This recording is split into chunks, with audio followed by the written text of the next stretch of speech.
This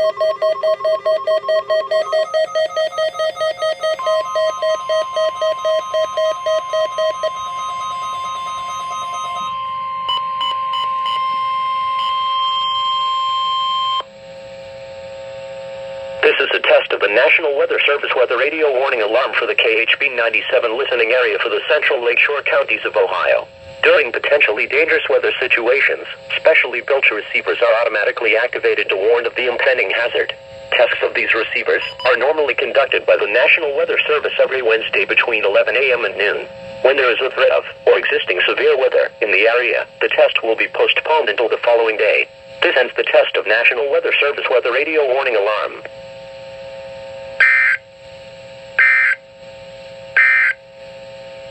The forecast.